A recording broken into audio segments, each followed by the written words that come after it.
You ask Tiger to solve. This deals with linear equations with one unknown. The final result is u equals 4.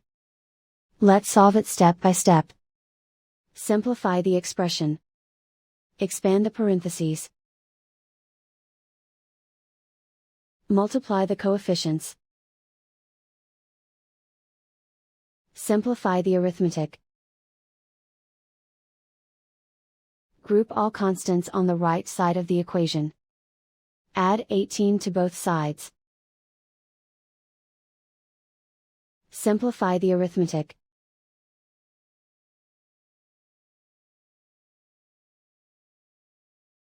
Isolate the u.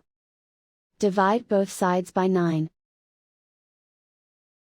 Simplify the fraction. Find the greatest common factor of the numerator and denominator. Factor out and cancel the greatest common factor.